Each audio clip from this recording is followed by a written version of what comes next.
Hello everyone, welcome to Mindscape GS. This is the third lecture of our Indian Polity series for SSC and Railway Exams 2026 और आज हम लोग बात करेंगे parts and schedules of Indian constitution के बारे में। ओके, इससे पहले कि हम लोग इस टॉपिक को हम लोग कवर करें, इससे पहले हम 2 लेक्चर ले चुके हैं जिसमें कि हम लोग फीचर्स ऑफ इंडियन कॉन्स्टिट्यूशन है ना, और making of Indian constitution, historical background of Indian constitution और पॉलिटी के कुछ बेसिक टर्मिनोलॉजीज इसके बारे में हम लोग कुछ जान चुके हैं। ठीक है, तो अब हम लोग कुछ क्वेश्चंस को कवर करते हैं जो कि थोड़े अच्छे लेवल के होंगे, यानी कि कंफ्यूजिंग क्वेश्चन। ठीक है, अभी जो भी रिसेंट एग्जाम्स हुए हैं उसमें देखा गया है कि इस टाइप के क्वेश्चन पूछे जा रहे हैं जिसमें बच्चे कंफ्यूज हो जाते हैं। ठीक है, तो उस टाइप के क्वेश्चन को हम लोग कवर करेंगे। चलिए स्टार्ट करते हैं। तो इस टाइप का जो क्वेश्चन आता है इसमें आपको हर एक ऑप्शन करेक्ट लगेगा। ठीक है, लेकिन जो क्वेश्चन के अकॉर्डिंग जो सबसे एक्यूरेट आंसर है उसको हम लोग को टिक करना होता है। ठीक है, तो इसमें कंफ्यूज नहीं होना है, क्वेश्चन को ध्यान से पढ़ना है कि क्वेश्चन डिमांड क्या कर रहा है। ठीक है, सबसे पहला क्वेश्चन है, ये हम लोग जान चुके हैं ये सब चीज़ के बारे में। तो what was the exact constitutional status of India on 26 January 1950।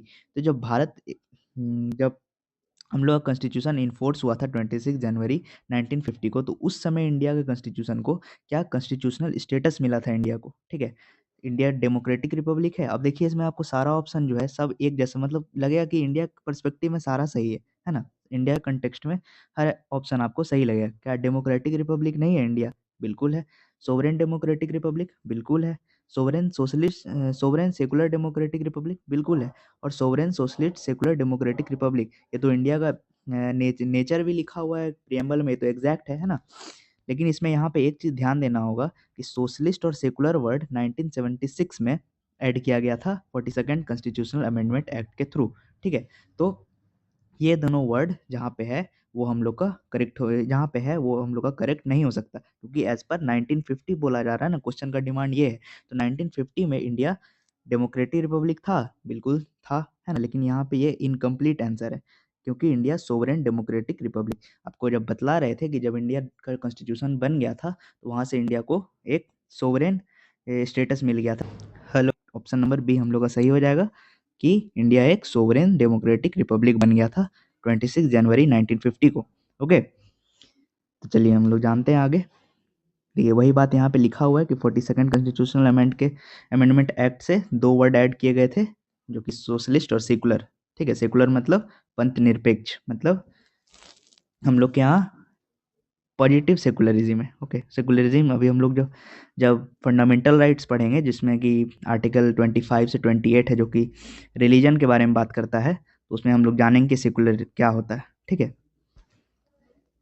Next question, ये स्टेटमेंट वाला, ये तो बहुत ट्रेंडिंग पे गया था ना ये सब क्वेश्चन, क्योंकि आप लोग को कन्वेंशनल क्वेश्चन का आदत है कि भारत के संविधान में कितने पार्ट्स हैं ये बतलाओ, भारत के संविधान में कितने शेड्यूल्स हैं ये बतलाओ। तो वैसा क्वेश्चन कितना पूछेगा एसएससी में, वो भी थक गया ना।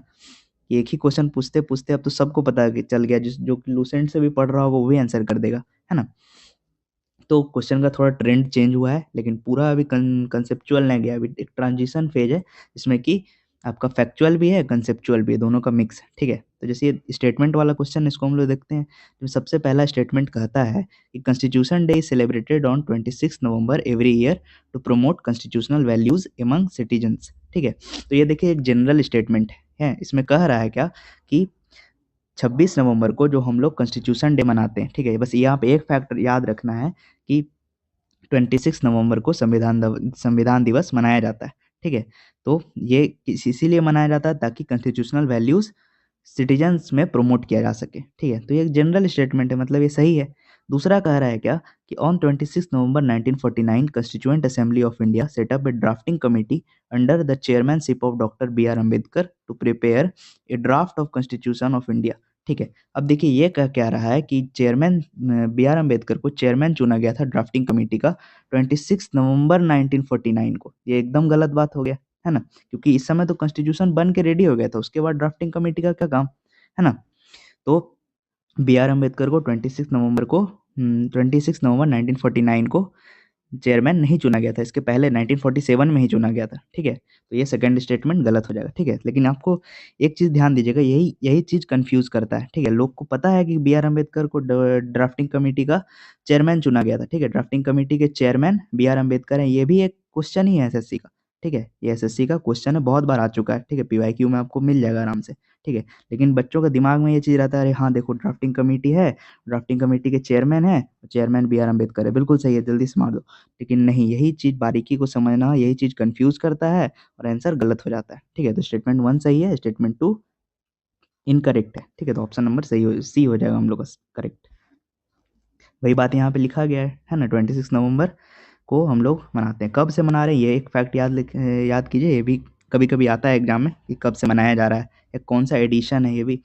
तो जब डेट ये कब से स्टार्ट हुआ तो ये मालूम रहेगा, तो एडिशन भी मालूम रहेगा, है ना? 19 नवंबर 2015। ठीक है, इसको एक आप एक छोड़िए हटाइए। ठीक है, तो स्टेटमेंट 1 सही है, दूसरा गलत है। कब चुना गया था? 29 अगस्त 1947 को ड्राफ्टिंग कमेटी बना था। ठीक है, अब देखिए, who was the provisional president of constituent assembly before doctor Rajendra Prasad took over. ठीक है, ये क्वेश्चन तो पहले भी आ चुका है। ठीक है, डॉक्टर राजेंद्र प्रसाद के प्रेसिडेंट बनने के पहले, कंस्टिट्यूएंट असेंबली के प्रेसिडेंट बनने के पहले तत्काल के लिए किन्हें प्रेसिडेंट बनाया गया था? तो ये पता होगा आपको कि डॉक्टर सच्चिदानंद सिन्हा, ये हम लोग उस समय बात किए थे, उनको तत्काल प्रोविजनल प्रेसिडेंट बनाया गया था। ठीक है, कि इस प्रैक्टिस को फ्रेंच प्रैक्टिस बोला जाता है, वही यहाँ पे देखिए लिखा हुआ है। ठीक है, तो क्योंकि ये सबसे सीनियर मोस्ट मेंबर थे इसलिए उनको चुना गया था। ठीक है, ड्राफ्टिंग जो कंस्टिट्यूएंट असेंबली था उसमें पहले बताए थे कि कितने मेंबर है, लेकिन फिर मुस्लिम लीग बायकट कर दी, है ना? क्योंकि उनको पाकिस्तान चाहिए था, तो घट के कितना हो गया था सदस्य? 211। ये भी एक फैक्ट है ना? तो इस टाइप का चीज़ आपको याद रखना है। इसमें ऑप्शन हम लोग का डी सही हो जाएगा। अब देखिए, the Constitution of India defines its basic structure as federalism, secularism, fundamental rights and democracy. अब है बेसिक स्ट्रक्चर, याद है फर्स्ट या सेकंड लेक्चर में डॉक्ट्राइन ऑफ बेसिक स्ट्रक्चर के बारे में बात किए थे, जो कि एक बहुत फेमस जजमेंट है सुप्रीम कोर्ट का, केशवानंद भारती केस। ठीक है, उस केस में basic structure of Indian constitution का डॉक्ट्राइन उभर के आया। ठीक है, अब ये स्ट्रक्चर है कहाँ, है क्या? ठीक है, तो इंडिया के कॉन्स्टिट्यूशन में कहीं पर भी क्लियरली, कहीं पर भी एक सेंटेंस में ये नहीं लिखा हुआ है कि ये सब चीज़ इंडिया का कॉन्स्टिट्यूशन का बेसिक स्ट्रक्चर है। ठीक है, ये बेसिक स्ट्रक्चर एक डॉक्ट्राइन है जो कि उभर के आया तब जब 1973 में केशवानंद भारती केस आया था। ठीक है, तो बेसिक स्ट्रक्चर कहीं भी क्लियरली पूरा थ्रू आउट कॉन्स्टिट्यूशन में कहीं पर भी नहीं लिखा हुआ है। ठीक है, कहीं पर भी जिक्र नहीं है बेसिक स्ट्रक्चर। ये सुप्रीम कोर्ट ने बोला कि टाइम टू टाइम हम बतलाएंगे कि बेसिक स्ट्रक्चर क्या है जब किसी चीज़ का वायलेशन होगा इसका। ठीक है, तो ये सब जो है ये आपको देख के लगेगा कि हाँ फेडरलिज्म तो है इंडिया में, सेकुलरिज्म भी है, फंडामेंटल राइट भी मिलता है, डेमोक्रेसी भी है, तो ये सही होगा। लेकिन नहीं, ये बेसिक स्ट्रक्चर का एक चीज़ बस इतना याद रखिए कि इसका कहीं पर भी डिफिनीशन नहीं है। ठीक है, तो ये स्टेटमेंट 1 गलत हो जाएगा। सेकंड स्टेटमेंट क्या है? The Constitution of India provides for judicial review to safeguard the citizens liberties and to preserve the ideals on which the Constitution is based. ठीक है, कह रहा है कि इंडिया का जो कॉन्स्टिट्यूशन है वो जुडिशियल रिव्यू, जो कि हम लोग कहाँ से लिए हैं? सोर्सेस ऑफ इंडियन कॉन्स्टिट्यूशन में, या तो पढ़ा दिए हैं या तो पढ़ाएंगे आगे, है ना? सोर्सेस ऑफ इंडियन कॉन्स्टिट्यूशन हम लोग यूएसए से लिए हैं जुडिशियल रिव्यू। मतलब कुछ भी अगर ऐसा होता है, कुछ भी लॉ बनता है तो उसका एक जुडिशियल रिव्यू होना पड़ता है। ठीक है, करवाना पड़ता है। Any law that is formed by the legislature is subjected to judicial review. ठीक है, मतलब कोई भी लॉ बनता है तो उसको एक बार सुप्रीम कोर्ट उसको एक बार देखेगा, अगर उससे कोई भी सिटीजन का अगर कोई लिबर्टी या कुछ भी जिस कॉन्स्टिट्यूशन का कोई भी आइडियोलॉजी अगर उससे वायलेट होता है तो उसको तुरंत नल एंड वाइड डिक्लेयर कर दिया जाएगा। ठीक है, तो ये भी एक जनरल स्टेटमेंट है, ये बिल्कुल सही बात है। तो इसमें only second statement is correct. ठीक है, तो देख रहे हैं, देखने में आपको दोनों सही लगेगा, है ना? लेकिन इसी में आपको बारीकी समझना है। इसका मतलब है कि अब जो हम लोग का एग्जाम आ रहा है उसमें थोड़ा सा डेप्थ में, मतलब 2 स्टेप नीचे उतरा है। ठीक है, नाउ वो उसी का एक एक्सप्लेनेशन है, इसको आप लोग खुद से देख लीजिएगा। ठीक है, क्योंकि बतला ही दिए मोटा मोटी सारा बात। अब है फिफ्थ शेड्यूल, अब शेड्यूल वाला आ गया तो इसको हम लोग जानेंगे जब हम लोग शेड्यूल के बारे में पढ़ लेंगे। ठीक है, ये सब है क्वेश्चन। ठीक है, इसको हम लोग लास्ट में डील करेंगे। क्या ऑप्शन नंबर बी हम लोग का सही हो जाएगा।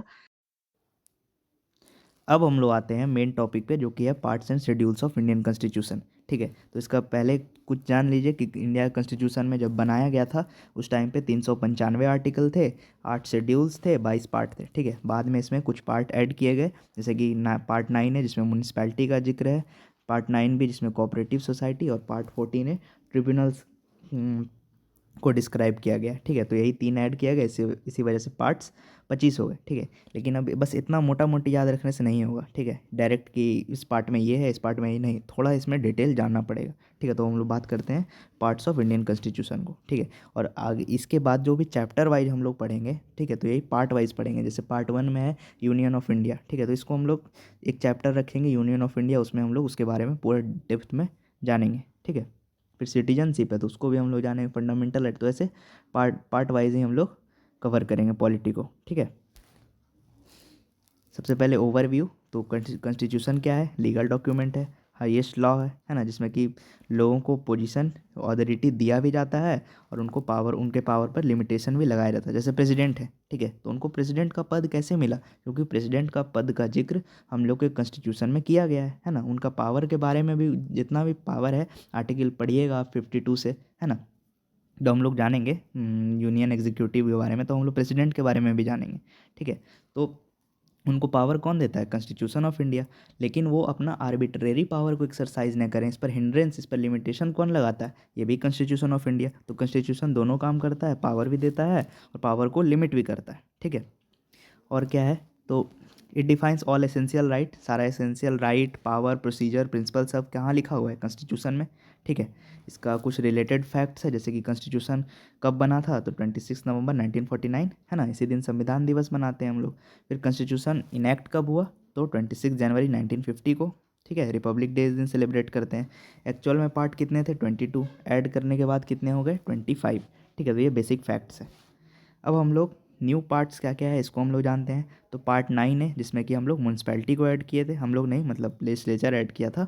ठीक है, पार्ट 9 है, इसमें म्यूनसिपैलिटी को ऐड किया गया था। 74th कॉन्स्टिट्यूशनल अमेंडमेंट, इसके लिए एक सेपरेट लेक्चर होगा जिसमें कि हम लोग अमेंडमेंट्स को एक्ट करेंगे और इम्पोर्टेंट अमेंडमेंट के बारे में पढ़ेंगे और special cases of Indian constitution के बारे में पढ़ेंगे। ठीक है, 1992 में 74th कॉन्स्टिट्यूशनल अमेंडमेंट एक्ट से पार्ट 9A को ऐड किया गया था, जिसमें म्यूनसिपैलिटी, मतलब अर्बन लेवल पे, मतलब शहरी क्षेत्र में म्यूनसिपैलिटी बनाया गया। ठीक है, इसके पहले 2 टियर गवर्नमेंट होता था, है ना, सेंटर और स्टेट। उसके बाद ये लोकल सेल्फ गवर्नमेंट यहीं से स्टार्ट हुआ 1992 के बाद।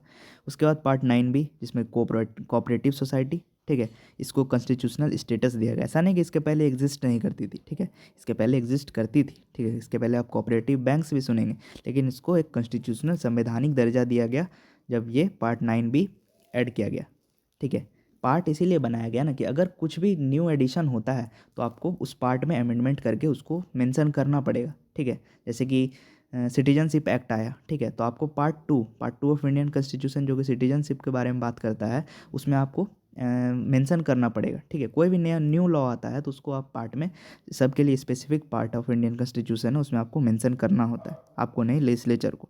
ठीक है, उसके बाद पार्ट 14 है, इसमें ट्रिब्यूनल्स सबसे पहले क्या होता है पता है? एक ट्रायल, मतलब छोटा कोर्ट का एक सब यूनिट बोल लीजिए। किसी पार्टिकुलर केस को टैकल करने के लिए एक यूनिट बनाया जाता है, उसी को हम लोग ट्रिब्यूनल्स बोलते हैं। उसमें बेंच होता है जज का, है ना। ये कब ऐड किया गया? 1976, 42nd कॉन्स्टिट्यूशनल अमेंडमेंट एक्ट। ये बहुत फेमस, मतलब इसको एक मिनी कॉन्स्टिट्यूशन बोला जाता है, क्योंकि इसमें इतना सारा बदलाव लाया गया कि इसको हम लोग एक छोटा सा संविधान ही बोलते हैं। ठीक है, इस time Indira Gandhi prime minister of India थी। तो अब डायरेक्ट हम लोग डील करते हैं सारे पार्ट के बारे में। ठीक है, तो सबसे पहला पार्ट 1 जो कि union and it's territory.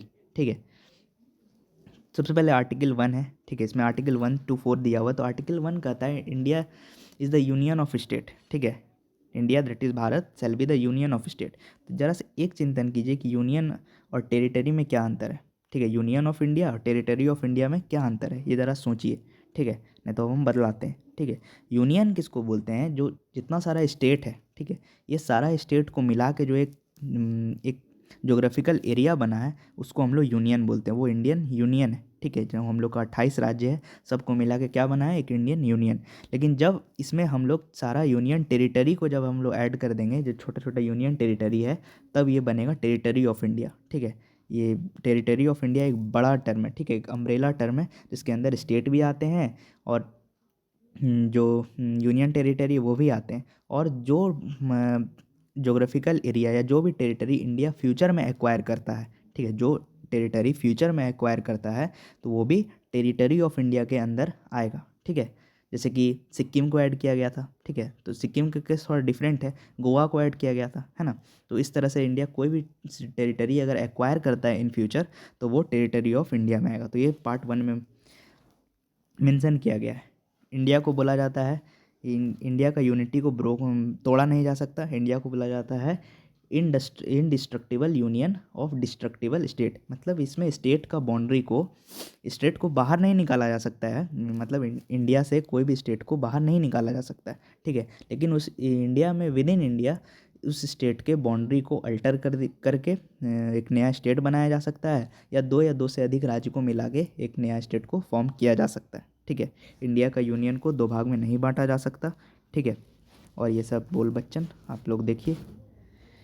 Part 2 of Indian constitution citizenship के बारे में बात करता है, जिसमें कि आर्टिकल 5 से 11 है। ठीक है, ये पार्ट 2 है। इसमें कि 9 से 11 बात करता है कैसे सिटीजनशिप पाया जा सकता है। 5 से 8 बात करता है।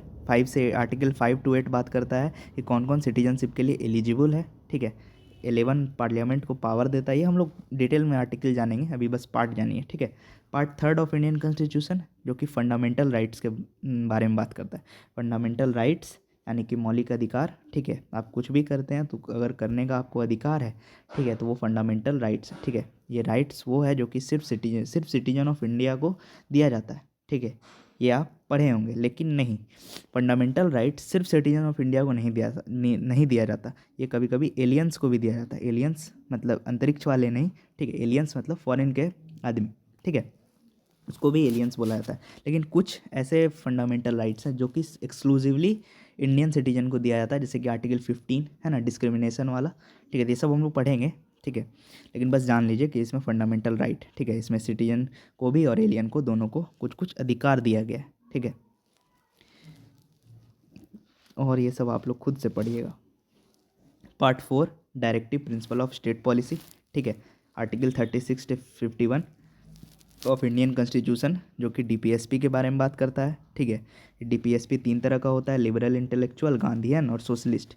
ठीक है, तो ये सब हम लोग पढ़ेंगे, लेकिन अभी जान लीजिए कि DPSP article part 4 of Indian constitution में है। ठीक है क्या ये? तो ये एक ऐसा सेट ऑफ प्रिंसिपल है, एक ऐसा पॉलिसी है जो कि स्टेट को गाइड करता है कि व्हाट शुड यू डू, मतलब आपको क्या करना चाहिए। स्टेट को बतलाता है कि ये सब कीजिए आप वेलफेयर के लिए सिटीजन्स के।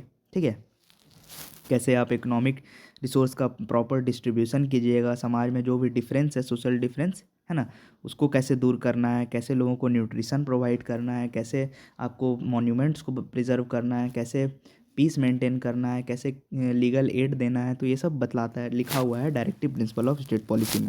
उसके बाद part 4A of Indian Constitution जो कि है फंडामेंटल ड्यूटीज़। ठीक है, ये जस्ट स्वर्ण सिंह कमेटी आया था, ये भी 1976 42nd कॉन्स्टिट्यूशनल अमेंडमेंट एक्ट के तहत ऐड किया गया। ठीक है, उसमें पार्ट सॉरी पार्ट 4A में फंडामेंटल ड्यूटी है, जिसमें कि आर्टिकल 51A को ऐड किया गया था। ठीक है, और 51A के सब क्लाउज हैं 1 2 3 4 ऐसे करके कुल मिला के 11 है, एक्चुअल में 10 थे। ठीक है, उसके बाद फिर एक 2002 में एक कॉन्स्टिट्यूशनल अमेंडमेंट एक्ट आता है, जिसके तहत एक और फंडामेंटल ड्यूटी को ऐड कर दिया गया था। ठीक है, फंडामेंटल ड्यूटी ये भी कोर्ट में इन्फोर्सेबल नहीं है। ठीक है, फंडामेंटल राइट जो हम लोग इधर देखे, ये फंडामेंटल राइट अगर आपका वायलेट होता है तो आप इसको कोर्ट में चैलेंज कर सकते हैं। लेकिन जब अगर डीपीएसपी, अगर स्टेट अगर ऐसा कुछ नहीं कर रही है, स्टेट को ऐसा करना चाहिए, ठीक है, लेकिन अगर ऐसा नहीं कर रही है तो आप इसको कोर्ट में जाके चैलेंज नहीं कर सकते हैं कि हाँ हमको ऐसा कुछ नहीं मिला तो हम ऐसा ऐसा चैलेंज कर रहे हैं। ठीक है, और फंडामेंटल ड्यूटी में कुछ ऐसे ड्यूटी मतलब समझ रहे हैं ना, आपका रिस्पॉन्सिबिलिटी, ये सब आप एक सिटीजन्स के लिए, ये स्टेट के लिए होता है। स्टेट यानी कि वो वाला स्टेट नहीं, बिहार झारखंड ऐसा कुछ नहीं। ठीक है, स्टेट यानी कि पूरा इंडिया की बात हो रहा है। ठीक है, और फंडामेंटल ड्यूटी सिटीजन के लिए। ठीक है, कि आप देश के जो भी नोबल आइडियाज़ हैं उसको आप रिस्पेक्ट कीजिएगा, या फिर नेशनल फ्लैग है उसका रिस्पेक्ट करना है, साइंटिफिक टेम्परामेंट डेवलप करना है, ये सब इस फंडामेंटल ड्यूटी में लिखा हुआ है। ठीक है, ये भी हम लोग आगे पढ़ेंगे। उसके बाद पार्ट 5 है जो कि यूनियन के बारे में बात करता है। यूनियन यानी कि सेंटर। ठीक है, वो यूनियन नहीं कि मतलब सारा एक, ठीक है, वो यूनियन नहीं, यूनियन यानी कि सेंटर। ठीक है, तो यूनियन में हम लोग इसको 3 पार्ट में पढ़ते हैं। यूनियन एग्जीक्यूटिव जो कि 52 से 78, ठीक है, जिसमें कि हम लोग president of India, vice president of India, council of minister, prime minister, CAG, ये सब के बारे में पढ़ते हैं। फिर है यूनियन लेजिस्लेचर। ठीक है, ये लेजिस्लेचर यानी लॉ मेकिंग बॉडी। ठीक है, तो केंद्र के लेवल पे जो भी हम लोग का तीनों ऑर्गन है ना गवर्नमेंट का, एग्जीक्यूटिव, लेजिस्लेचर और जुडिशरी, ये तीनों को हम लोग जानते हैं। सबका अलग अलग स्पेसिफिक आर्टिकल है, देख लीजिए 52 से 78, 79 से 122, और यूनियन जुडिशरी यानी कि सुप्रीम कोर्ट, ये 124 से 47। ये आर्टिकल का रेंज भी याद रखिए क्योंकि बहुत सारा ना ऑप्शन एलिमिनेशन में ये बहुत हेल्प करता है ये चीज़। ठीक है, उसके बाद पार्ट 6 है जो कि स्टेट के बारे में बात करता है। ठीक है, it has been covered under article 153 से 237 तक। ठीक है, इसको भी हम लोग 3 लेवल पे पढ़ते हैं, स्टेट, एग्जीक्यूटिव, लेजिस्लेचर और जुडिशरी। ठीक है, सबका स्पेसिफिक आर्टिकल रेंज आप लोग देख लीजिए। उसके बाद है पार्ट 7, इसको डिलीट कर दिया गया था। ठीक है, पता नहीं क्यों। अब ये क्यों का आंसर हम लोग जब इसको डेप्थ में पढ़ेंगे तब हम लोग जानेंगे। ठीक है, जब हम लोग स्टेट का जब कवर कर चुके होंगे जब डेप्थ में, तब हम लोग पार्ट 7 को क्यों डिलीट किया गया था, इसका बैकग्राउंड स्टोरी, इसमें पहले क्या था, ये हम लोग जानेंगे। ठीक है, उसके बाद है पार्ट 8। पार्ट 8 है यूनियन टेरिटरीज़ के बारे में। ठीक है, यूनियन टेरिटरीज़ मीन्स जो कि स्टेट नहीं है लेकिन इंडिया के पार्ट है। ठीक है, इनमें जो भी अथॉरिटी होता है, सिर्फ इसमें एक्सेप्शन है एक दिल्ली, तो इसमें जो अथॉरिटी होता है वो सेंट्रल गवर्नमेंट का होता है। ठीक है, इसका नाम ही है यूनियन टेरिटरी। ठीक, ये पार्ट 8 में है। पार्ट 9 पंचायत। ठीक है, पंचायत जो कि आर्टिकल 40 है, एक डीपीएसपी है। ठीक है, आर्टिकल 40 एक डीपीएसपी है जो कि स्टेट को गाइड करता है कि स्टेट को एक विलेज लेवल पे पंचायत बनाना चाहिए। ठीक है, ये 73rd कॉन्स्टिट्यूशनल अमेंडमेंट एक्ट से ऐड किया गया था पंचायत का प्रोविज़न। ठीक है, हम लोग पंचायती राज डे मनाते हैं ना 24 अप्रैल। थोड़ा करंट अफेयर के लिए अवेयर होंगे तो आपको पता होगा कि हम लोग कौन सा डे हम लोग कब सेलिब्रेट करते हैं। ठीक है, पार्ट 9 है, ये भी बतलाए थे, इसको बाद में ऐड किया गया था। ठीक है, इसमें अर्बन लोकल सेल्फ गवर्नमेंट को इंट्रोड्यूस किया गया था। पार्ट 9 भी कोऑपरेटिव सोसाइटी। ठीक है, एग्जिस्ट करता था पहले से लेकिन इसको एक कॉन्स्टिट्यूशनल स्टेटस दिया गया। ठीक है, 97th कॉन्स्टिट्यूशनल अमेंडमेंट एक्ट 2011 के थ्रू। ठीक है, उसके बाद पार्ट 10 ऑफ इंडियन कॉन्स्टिट्यूशन जो कि बात करता है शेड्यूल्ड एरिया और शेड्यूल्ड ट्राइबल एरियाज़ के बारे में। ठीक है, तो ATMM इसका एक शॉर्ट ट्रिक है, असम, त्रिपुरा, मेघालय और मिजोरम। ठीक है, इसमें मणिपुर नहीं होता है, ये याद रखिएगा। ठीक है, क्योंकि ये ट्रिक तो याद हो जाता है ATMM, लेकिन MM में लोग कंफ्यूज हो जाते हैं। M फॉर मेघालय है और मिजोरम है क्या मणिपुर, इसमें लोग कंफ्यूज होते हैं। ठीक है, तो मणिपुर बिल्कुल नहीं है। ठीक है, तो पार्ट 10 ऑफ इंडियन कॉन्स्टिट्यूशन बात करता है शेड्यूल्ड एंड ट्राइबल एरियाज़ के बारे में। ठीक है,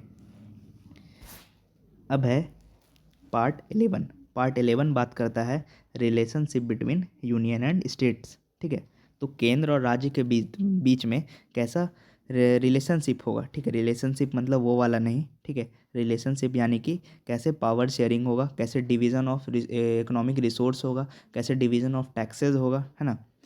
तो ये सब कैसे फंड का डिवीज़न होगा, ये सब इसी पार्ट में मेंशन किया गया है। लेजिस्लेटिव रिलेशन, फाइनेंशियल रिलेशन और एडमिनिस्ट्रेटिव रिलेशन के बारे में मेंशन किया गया है पार्ट 11 ऑफ इंडियन कॉन्स्टिट्यूशन। ठीक है, पार्ट 12 ये फाइनेंस, प्रॉपर्टी और कॉन्ट्रैक्ट सूट्स के बारे में बात करता है। ठीक है, transfer of property, asset, rights, liabilities, obligation of the Indian state is governed under article 295। ये आर्टिकल रेंज याद रखिए। ठीक है, क्योंकि ये एक कन्वेंशनल आर्टिकल नहीं है कि आप जानते हैं। फंडामेंटल राइट का आर्टिकल आपसे कोई नींद से भी उठा के पूछेगा ना तो जो रिपीटर्स हैं उनको याद होगा, लेकिन अगर पूछ लेंगे कि आर्टिकल 295 क्या कहता है, तो मुझे लगता है कि अगर 100 बच्चों में से पूछा जाए ना तो 95 नहीं बता पाएंगे। ठीक है, तो ये आपको जानना है। ठीक है, पार्ट 13 बात करता है ट्रेड, कॉमर्स और intercourse with in territory of India. ठीक है,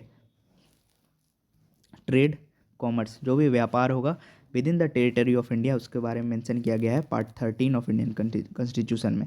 पार्ट 14 बात करता है services under union and state like UPSC, ठीक है, क्या है, ऑल इंडिया सर्विसेज है ना। आर्टिकल 308 से लेके 323 अंडर आता है आर्टिकल 14 के, ठीक है। इसके बाद है आर्टिकल 14A ट्रिब्यूनल्स, जो कि हम लोग जान चुके हैं, इसको बाद में ऐड किया गया था, इसीलिए इसके आगे ए लगता है, ठीक है, AG।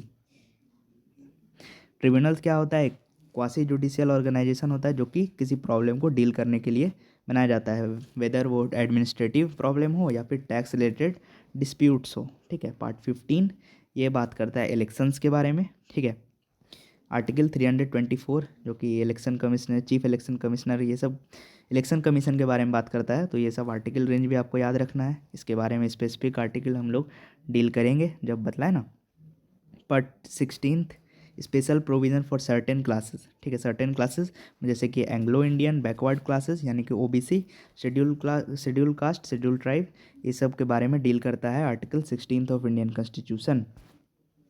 अब है पार्ट 17 ऑफिशियल लैंग्वेजेस, ठीक है। भारत के संविधान में 22 भाषाएं हैं, ठीक है। अब ज़रा सा ये सोचिए कि इस 22 भाषा में क्या इंग्लिश शामिल है, ये 22 भाषा इंक्लूडिंग इंग्लिश है या 22 भाषा एक्सक्लूडिंग इंग्लिश है, ठीक है, ये सोचिए, आप लोग सोचते रहिए, ठीक है। पार्ट 18 ऑफ इंडियन कॉन्स्टिट्यूशन ये बात करता है इमरजेंसी के बारे में।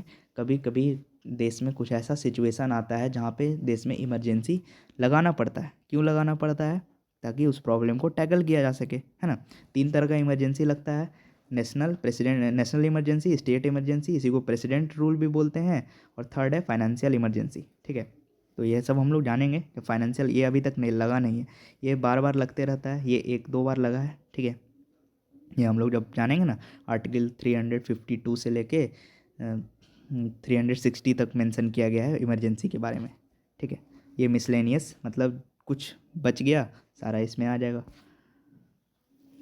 Part 19 of Indian constitution contain provision certain, जो ये मिसलेनियस है इसमें क्या क्या है ये जानिए, ठीक है। जो प्रेसिडेंट और गवर्नर का जो प्रोटेक्शन मिलता है, ठीक है, इसमें हम लोग जाने थे कि आर्टिकल 368 में मेंशन किया गया है कि सिटिंग प्रेसिडेंट और गवर्नर जो हैं वो लायबल नहीं, आंसरेबल नहीं है किसी भी कोर्ट में अपने आंसर के लिए, कोई भी एक्शन लेते हैं उसके लिए, ठीक है। तो उनको प्रोटेक्ट कर जो भी प्रोटेक्शन मिलता है वो इसी पार्ट 19 में मेंशन किया गया है। कोर्ट को रोका गया है किससे, ताकि वो जो भी डिस्प्यूट होगा, जिससे कि कोई सर्टेन ट्रीटी एकॉर्ड ये सब से रिलेटेड अगर कोई डिस्प्यूट होता है तो उसमें कोर्ट इंटरफेयर नहीं कर सकता, ठीक है। प्रीवी पर्सेस को ख़त्म किया गया, ठीक है। ये 26 कॉन्स्टिट्यूशनल अमेंडमेंट एक्ट के तहत प्रीवी पर्सेस को ख़त्म किया गया था। प्रीवी पर्सेस यानी कि जो पहले प्रिंसली स्टेट्स थे, तो वहाँ के जो भी मतलब राजा होते थे या जो भी उनको कुछ मतलब पैसा मिलता था पेंशन टाइप का, 26 कॉन्स्टिट्यूशनल अमेंडमेंट एक्ट आया, वो बोला कि अब चलो निकलो, ठीक है, बाय बाय। उसके बाद है consequence of failing to comply with और कैरी आउट यूनियन डायरेक्टिव्स, बकवास। पार्ट 20 ऑफ इंडियन कॉन्स्टिट्यूशन जो कि बात करता है अमेंडमेंट ऑफ इंडियन कॉन्स्टिट्यूशन, ठीक है। अमेंडमेंट का प्रोविज़न हम लोग कहाँ से लिए हैं, साउथ अफ्रीका से, ठीक है। ये सोर्सेज ऑफ इंडियन कॉन्स्टिट्यूशन का एक प्रश्न है कि संविधान को अमेंड करने का प्रोविज़न हम लोग किस देश से लिए हैं, तो ये हम लोग लिए हैं साउथ अफ्रीका से, ठीक है। तो आर्टिकल 368 के तहत हम लोग, इसमें हम गलती से लगता है 368 बोल दिए, ठीक है, जो एक बार चेक कर लीजिएगा। आर्टिकल 368 बोलता है कॉन्स्टिट्यूशन को अमेंड किया जा सकता है, ठीक है। ना हम लोग का कॉन्स्टिट्यूशन बहुत ज़्यादा रिजिड है, ना ही बहुत ज़्यादा फ्लेक्सिबल है, ठीक है। तो प्रॉपर मैकेनिज़्म हो सके इसीलिए कॉन्स्टिट्यूशन को ऐसा अमेंडमेंट का प्रोविज़न रखा गया, ठीक है। हम लोग कॉन्स्टिट्यूशन बिल्कुल डायनामिक है, अगर एक बार बना के अगर ऐसा रख दिया जाता कि इसको फ्यूचर में अमेंड नहीं किया जा सकता है तो उसका लेजिटिमेसी एकदम ख़त्म हो जाता, ठीक है। क्योंकि अभी बहुत सारा ऐसा सोशल स्ट्रक्चर है, अभी बहुत सारा ऐसा सिचुएशन है हम लोग की सोसाइटी में, क्योंकि उस टाइम पे नहीं था, है ना। जैसे कि अभी साइबर ठगी, ऐसा ऐसा बहुत चीज़ है। तो अगर उस टाइम के हिसाब से अगर सिर्फ छोड़ दिया जाता तो लेजिटिमेसी उसका ख़त्म हो जाता, ठीक है। अब हम लोग उसको, लेकिन उस समय भी कॉन्स्टिट्यूशन का उतना ही इज्जत था, आज भी उतना ही इज्जत है, ठीक है। देश का सबसे ऊंचा स्थान कॉन्स्टिट्यूशन को ही मिला हुआ है, ठीक है। तो ये था अमेंडमेंट ऑफ इंडियन कॉन्स्टिट्यूशन। अब है पार्ट 21 जो कि टेम्पररी, ट्रांजिशनल और स्पेशल प्रोविज़न के बारे में बात करता है। पार्ट 22 जो कि short title, commencement, authoritative text in Hindi and repeals, ठीक है। तो भारत का संविधान जो भी ऑथोरिटेटिव टेक्स्ट होगा, मतलब कोई ऑर्डर वगैरह होगा, वो हिंदी में होगा, ठीक है। और कैसे शुरुआत कब हुआ, तो 26 जनवरी 1950, जो बतलाए थे ना कि उस समय उसी दिन को डे ऑफ कमेंसमेंट चुना गया था, ठीक है। और कॉन्स्टिट्यूशन का डिफिनेशन ये सब पार्ट 22 में लिखा गया है। और इसके बाद है शेड्यूल्स ऑफ इंडियन कॉन्स्टिट्यूशन, ठीक है। पार्ट्स ऑफ इंडियन कॉन्स्टिट्यूशन समझ में आ गया होगा, होप। और वीडियो पसंद आ रहा है तो लाइक कर ही दीजिए क्या। अब है schedules of Indian constitution. Schedules of Indian constitution कितना है, तो 12 है, ठीक है। पहले 8 था, अब 12 है।